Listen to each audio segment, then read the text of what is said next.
नमस्कार दोस्तों। सैया भय कोतवाल तो डर काहे का। मुहावरा पुराना है लेकिन माहौल नया है, किरदार नए हैं।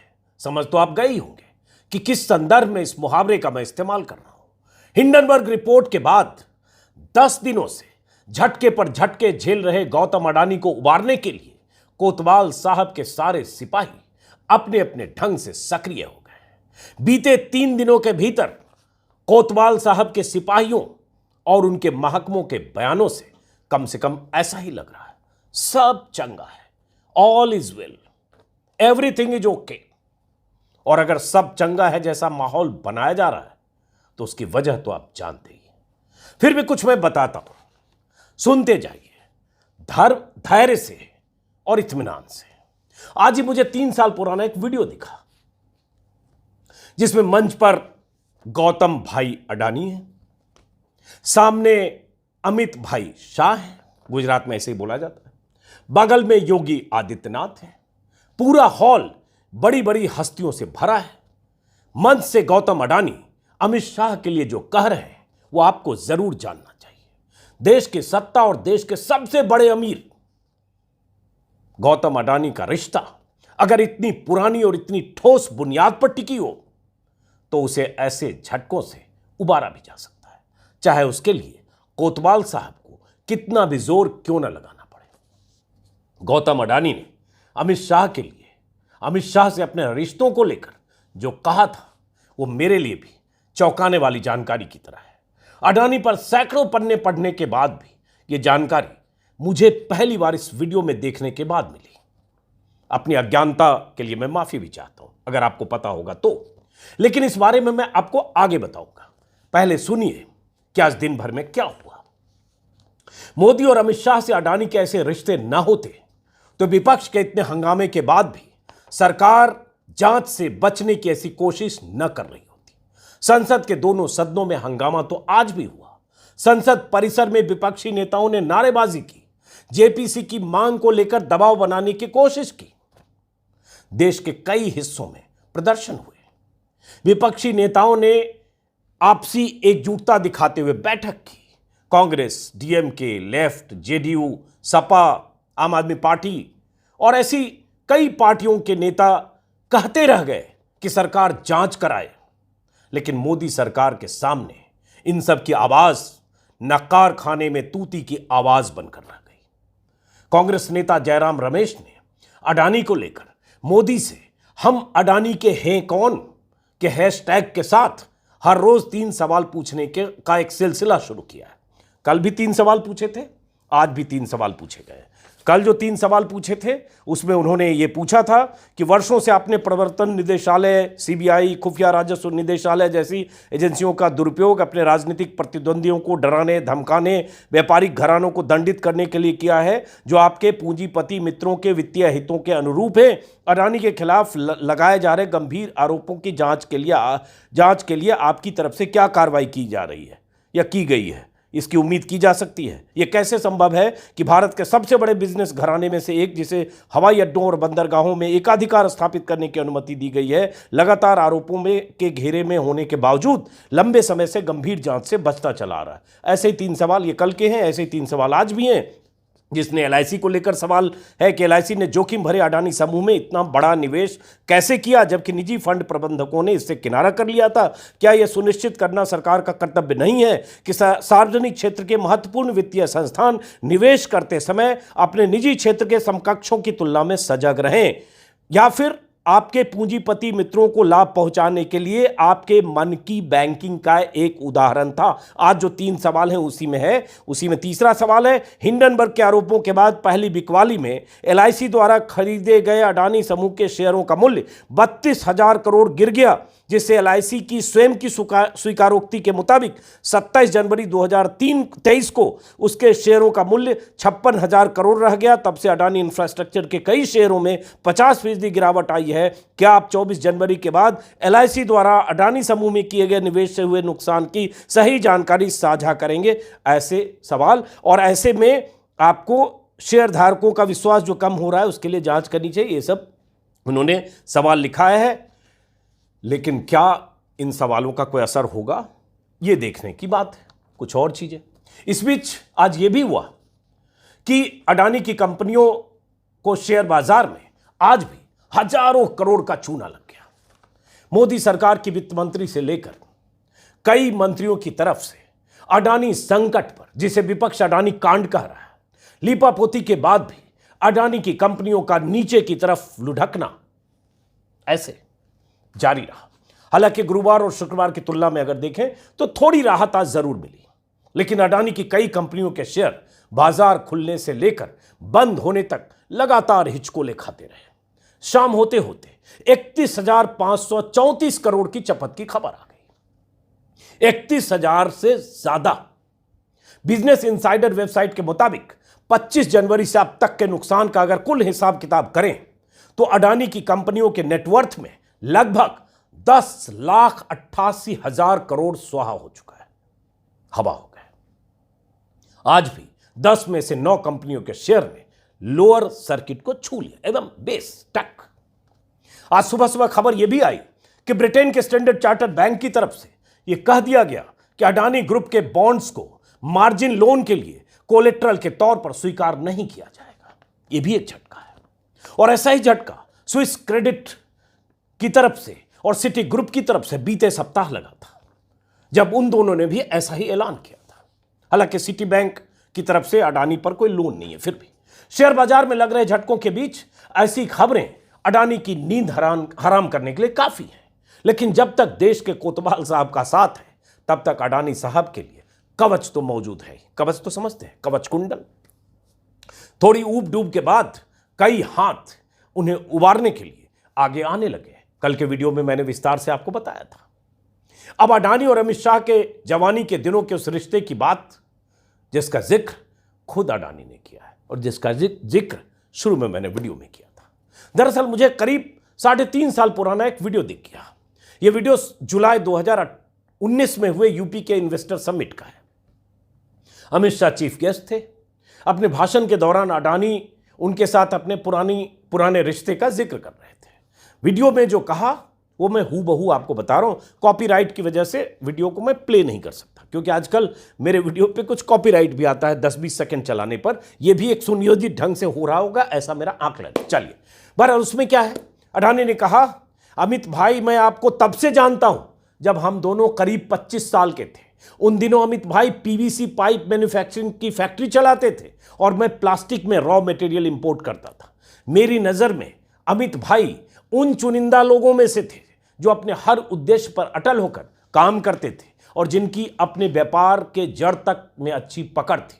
तब मुझे शायद ही इस बात का अंदाजा था कि अमित भाई सफलता के शिखर पर पहुंच जाएंगे, जहां उनकी गिनती देश के प्रसिद्ध नेताओं में होगी। मुझे पिछले कई सालों से आपको करीब से जानने का सौभाग्य प्राप्त हुआ। तो शिखर पर तो अडानी साहब भी पहुंचे। रिश्ता उस समय का था जब दोनों कारोबार में थे। अमित शाह गृह मंत्री, वो कारोबारी। अब समझ सकते हैं, आज अडानी करीब 60 साल के हैं और अमित शाह करीब 58 साल के। दोस्ती तब से है जब दोनों 25 साल के थे, बकौल अमित शाह बकौल अडानी, यानी करीब 35 साल पुरानी दोस्ती है। इसी तरह के रिश्ते मोदी से भी होंगे। ये तमाम तरह की खबरें इसको लेकर आती रहती है। बहुत कुछ लिखा और बोला जा चुका है, इसलिए मैं वो रिपीट नहीं कर रहा हूं। नेता और कारोबारी के बीच पुरानी दोस्ती होना वैसे भी कोई गुनाह नहीं है, गलत नहीं है, हो सकती है। मैं भी इस पर कोई सवाल नहीं उठा रहा हूं कि दोस्ती क्यों है, किसी से भी दोस्ती हो सकती है। और तब ना अडानी को पता होगा कि वो यहां पहुंचे होंगे, ना अमित शाह को पता होगा कि यहां पहुंचेंगे। लेकिन सवाल तब उठता है जब कहा जाने लगता है कि उस दोस्ती का फायदा मिल रहा है क्या, या अडानी की उड़ान में इस दोस्ती से पंख लगा है क्या। अडानी के जहाज में मोदी जी कई बार उड़ते रहे, वो तस्वीरें आप कई बार देख भी चुके होंगे। लेकिन बहरहाल देखते हैं कि 10 दिनों से बाजार में लुढ़कते अडानी को मजबूत सहारा कब मिलता है, उनकी उछाल कब वापस लौटती है। फिलहाल तो यह है कि चपत बहुत मोटी लगी है, बहुत तगड़ी लगी है। इस चपत की गूंज बहुत दिनों तक सुनाई देने वाली है। कांग्रेस नेता राहुल गांधी ने आज भी अडानी की प्रति सरकार के रवैये को लेकर कुछ गंभीर सवाल उठाए। हालांकि ये सवाल और राहुल की ऐसी बातें कोई नई नहीं है। राहुल 2014 के चुनाव में भी ये बात कहते रहे, तब से लगातार कह रहे हैं, इसलिए मैंने कहा ये कोई नई बात नहीं है। अडानी के इतने लुढ़कने के बाद और विपक्ष के ऐसे तमाम बयानों के बाद भी सरकार जांच कराएगी क्या? राहुल जो पूछ रहे हैं वो सुनिए पहले। काफी सालों से मैं बोल रहा हूं सरकार के बारे में कि हम दो हमारे दो। सरकार नहीं चाहती और सरकार डरी हुई है कि पार्लियामेंट में अदानी जी के बारे में डिस्कशन हो जाए, मगर सरकार को डिस्कशन अलाउ करना चाहिए। आप देखना, पूरी कोशिश होगी, और ये सरकार नहीं, मोदी जी पूरी कोशिश करेंगे कि पार्लियामेंट में अदानी जी का डिस्कशन ना हो जाए। उसका कारण है, कारण आप जानते हैं, तो पूरी कोशिश होगी कि अदानी जी पे डिस्कशन ना हो। मैं अब 2-3 साल से ये मुद्दा उठा रहा हूं और मैं चाहता हूं कि इस पे डिस्कशन हो और दूध का दूध पानी का पानी हो जाए। जो लाखों करोड़ रुपए का भ्रष्टाचार हुआ है, जो हिंदुस्तान का इंफ्रास्ट्रक्चर कैप्चर किया गया है, उसके बारे में डिस्कशन हो, और अदानी जी के पीछे कौन सी शक्ति है वो भी देश को पता लग जाए। अब देखते हैं कि विपक्षी नेताओं के हमले के बाद भी सरकार की सेहत पर कोई फर्क पड़ता है या नहीं। अडानी के उभार को समझने के लिए अब एक और खबर देखिए। आज ही ट्विटर पर तैरती हुई एक पुरानी रिपोर्ट मुझे दिख गई, जो अक्टूबर 2021 को राजस्थान पत्रिका में छपी थी। हेडलाइन स्क्रीन पर है। क्या हेडलाइन में? सरकार ने 400 करोड़ खर्च करके चमकाया, अब अडानी समूह काटेगा और कूटेगा चांदी। सच को कई बार सपाट तरीके से बयान कर दें तो कितना तीखापन और पैनापन आ जाता है, इस रिपोर्ट की हेडलाइन से पता चलता है। राजस्थान से छपने वाले अखबार के संपादक या रिपोर्टर या अखबार के प्रबंधन ने, लगता है, जयपुर एयरपोर्ट को अडानी के खाते में जाने को दिल पर ले लिया। पहली लाइन ही में लिखा है, 50 साल के लिए जयपुर एयरपोर्ट की कमान अडानी समूह के हाथ में, यात्रियों की जेब पर पड़ेगा भारी। 10 अक्टूबर की रात 12 बजे से अपना जयपुर एयरपोर्ट हो गया पराया। अपना जयपुर हो गया पराया। इसमें लिखा गया है कि कैसे सरकार ने इतना खर्च करके शानदार एयरपोर्ट तैयार करके पीपीपी मॉडल के नाम पर एयरपोर्ट की चाबी अडानी समूह को सौंप दी है। लगता है पूरी थाली उनके सामने परोस दी है। विस्तार से बाकी बातें भी लिखी है और एयरपोर्ट के विकास पर इतनी बड़ी धनराशि खर्च करने के बाद अडानी को सौंपने की मंशा पर सवाल भी खड़े किए गए। खबर में बताया गया है कि कैसे यात्रियों की जेब से अडानी के खाते में पैसे जाएंगे और सरकार ने कैसे सब कुछ बनाकर अपना पल्ला झाड़ लिया। दिल्ली के अखबार में ऐसी खबरें दिखती भी नहीं है जहां अडानी, मोदी और ऐसी कोई बात हो। दिखी होगी तो कमेंट बॉक्स में डाल दीजिएगा। ऐसी खबरें मैं चाहता हूं देश के सामने आए। ऐसे एक एक करके देश के 7 एयरपोर्ट पीपीपी मॉडल पर 50 साल की लीज पर अडानी साहब की झोली में चले गए हैं। हालांकि यह भी सही है कि अडानी साहब ने सबसे ऊंची बोली लगाकर हाईएस्ट बिडर के तौर पर इन एयरपोर्ट्स को हासिल किया है। जब हैसियत आसमान चूम रही हो तो ऊंची बोली अडानी के सामने दूसरा लगा भी कौन सकता है। सरकार अपनी, अरबों का साम्राज्य अपना, सिस्टम में पैठ अपनी, अमित शाह और मोदी से रिश्ता पुराना अपना। लेकिन हिंडनबर्ग रिपोर्ट आने के बाद से अडानी साहब को जिस तरह से झटके पर झटके लगे हैं, उसे देखते हुए कहा जा रहा है कि थोड़े दिनों के लिए एयरपोर्ट को अपनी झोली में डालने का मंसूबा रखने वाले अडानी साहब को दिक्कत हो सकती है। मतलब बाकी एयरपोर्ट को चाहते हैं कि सब उनके कब्जे में आए। आज की तारीख में देश के 7 एयरपोर्ट अडानी ग्रुप के हवाले है। उसका संचालन अडानी ग्रुप करता है। लेकिन अडानी की नजर देश के बाकी करीब 1 दर्जन ऐसे एयरपोर्ट पर भी है जिसे सरकार आने वाले दिनों में बेच सकती है, जिसे 50 साल के लिए लीज पर देना कहा जाता है। बेचना थोड़ा सा लगता है, बेच दिया तो लीज पर देते हैं। लेकिन अगर अडानी की हालत अगले कुछ महीनों में नहीं सुधरी तो उनके मंसूबों पर पानी फिर सकता है, झटका लग सकता है। क्योंकि आज की तारीख में अडानी सबसे ऊंची बोली लगाकर एयरपोर्ट हासिल करने की हालत में नहीं रह गए। आज ही हिंदुस्तान टाइम्स ने लिखा किसी एनालिस्ट के हवाले से उस खबर में जिक्र है कि अडानी की आर्थिक स्थिति पहले की तुलना में कमजोर होने की वजह से नए एयरपोर्ट को लेने में मुश्किल होगी। फरवरी 2019 में अडानी ने देश के 6 अहम हवाई अड्डों को 50 साल की लीज पर लेने में कामयाबी हासिल की थी। लखनऊ, बेंगलुरु, अहमदाबाद, जयपुर, गुवाहाटी और तिरुवनंतपुरम, ये सारे एयरपोर्ट अडानी को सौंप दिए गए। अडानी इसको अपग्रेड करेंगे और ऑपरेट करेंगे। बिड में अडानी ने सबको पीछे छोड़ा और ये एयरपोर्ट 50 साल के लिए अडानी के जिम्मे आ गए। अब एक अनुमान के मुताबिक अडानी को पहले की तरह आर्थिक मजबूती हासिल करने में, या कहें पहली वाली स्थिति में पहुंचने में 18 से 24 महीने लग सकते हैं। हिंदुस्तान टाइम्स के हवाले से खबर बता रहा हूं। हालांकि कोतवाल साहब का सहारा हो तो पहले भी उबर सकते हैं, लेकिन ऐसी स्थिति में अगर सरकार ने कुछ और हवाई अड्डों को लीज पर देने का फैसला किया तो अडानी के दूसरे खिलाड़ियों को बिडिंग में पीछे छोड़कर नए हवाई अड्डे हासिल करना अडानी के लिए मुश्किल होगा, यह हिंदुस्तान टाइम्स ने लिखा है। इसी रिपोर्ट में यह भी कहा गया है कि मोदी सरकार एयरपोर्ट अथॉरिटी के नियंत्रण वाले 11 से 13 हवाई अड्डों को बेचने के प्लान पर काम कर रही है। सब कुछ बेचना है। हिंडनबर्ग रिपोर्ट आने के पहले 18 जनवरी को अडानी एयरपोर्ट होल्डिंग्स लिमिटेड के सीईओ की तरफ से एक बयान भी आया था, जिसमें कहा गया था कंपनी आने वाले समय में होने वाली ऐसी बिडिंग में जरूर हिस्सा लेगी। भाई, एयरपोर्ट खरीदना है तो अंबानी तो हिस्सा लेंगे, ऊंची बोली भी लगाएंगे, लेकिन अब कहा जा रहा है कि अडानी ग्रुप को इस बारे में पुनर्विचार करना पड़ेगा अगर यही स्थिति रही तो। लेकिन इस खबर में एक दिलचस्प एंगल भी है। अगर एयरपोर्ट के डिसइन्वेस्टमेंट की बिडिंग अगले 3 से 6 महीने में हुई तो एग्रेसिव बिडिंग करके इन एयरपोर्ट्स को हासिल करने में अडानी को दिक्कत होगी। लेकिन अगर यह बिडिंग 2 साल बाद हुई तो अडानी के लिए तमाम एयरपोर्ट्स को हासिल करना पहले की तरह आसान हो जाएगा। समझ गए बात? तो सरकार जल्दी क्यों करेगी? 2 साल बाद करेगी। मोदी सरकार और अडानी के रिश्ते में इतनी मिठास है कि सरकार तो चाहेगी कि बचे खुचे हवाई अड्डे भी अडानी जी की ही झोली में चले जाए। जब 7 हवाई अड्डे अडानी के पास हैं ही तो 10-12 हवाई अड्डे और सही, और ये हवाई अड्डे उन्हीं के पास चला भी जाए तो क्या फर्क पड़ता है? सहूलियत भी रहेगी, सब अपने आदमी के पास रहेगा।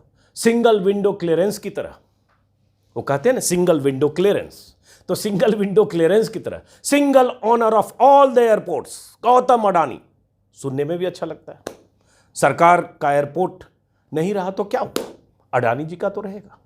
बस शहर अलग अलग होंगे, नाम अलग अलग होगा, सबका मालिक एक होगा, अडानी अडानी अडानी और सिर्फ अडानी। एक आदमी या एक कंपनी से डील करना वैसे भी आसान होता है, और वो भी अगर कंपनी भरोसे वाली हो, पुरानी पहचान वाली हो, अडानी वाली हो। वैसे ये भी सच है कि हवाई अड्डे अडानी को सबसे ऊंची बोली लगाकर मिले हैं, इसलिए इसमें कोई घपला घोटाला कहा भी नहीं जा सकता। मैं भी नहीं कर रहा हूं, पॉइंट टू बी नोटेड। हालांकि बहुत से लोगों का ऐसा भी मानना है कि नियमों में अगर कोई ऐसा प्रावधान होता जो होना चाहिए कि हर एयरपोर्ट एक ही कंपनी की झोली में न जाए, या हर एयरपोर्ट के लिए ऊंची बोली लगाकर भी एक ही कंपनी हासिल न कर लें कि ऐसी स्थिति आ जाए कि 1.5 दर्जन एयरपोर्ट सब अडानी का। लेकिन ऐसे नियम होंगे भी, अगर बन भी जाए तो नियमों का क्या? नियम तो बदल जाते हैं। अगर बात अडानी साहब की आती है, कल के वीडियो में मैंने आपको वाशिंगटन पोस्ट के हवाले से बताया था कि कैसे अडानी की कंपनी को गोड्डा में पावर प्लांट देने के लिए सरकार ने कई नियम बदल दिए। जहां एसईजेड का प्रावधान नहीं था वहां प्रावधान बना दिया गया। अडानी साहब के पावर प्लांट के लिए उस जगह को टैक्स फ्री घोषित कर दिया गया। फाइलों पर नियम बदल दिए गए। झारखंड में भी तब बीजेपी की सरकार थी। बीजेपी सरकार ने अडानी के पावर प्रोजेक्ट के लिए नियमों में बदलाव कर दिया ताकि अडानी साहब के मुताबिक मनमाफिक सारा काम हो। जी हां, कहीं किसी तरह की अड़चन ना आए। वो रिपोर्ट आपने देखी होगी, करीब 8 लाख लोग देख चुके हैं। नहीं देखी होगी तो जरूर देखिए, डिस्क्रिप्शन में लिंक डाल रहा हूं।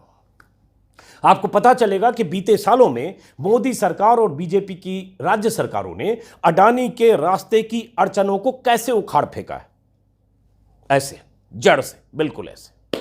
तो इसलिए मैंने कहा कि विपक्ष के शोर शराबे, हंगामे, नारेबाजी, विरोध संसद में गतिरोध, संसद नहीं चलने देना, ये मीटिंग्स, संसद परिसर में नारेबाजी, इससे बहुत कुछ होता दिख नहीं रहा है। वजह वही जो विपक्ष के नेता आरोप लगाते हैं।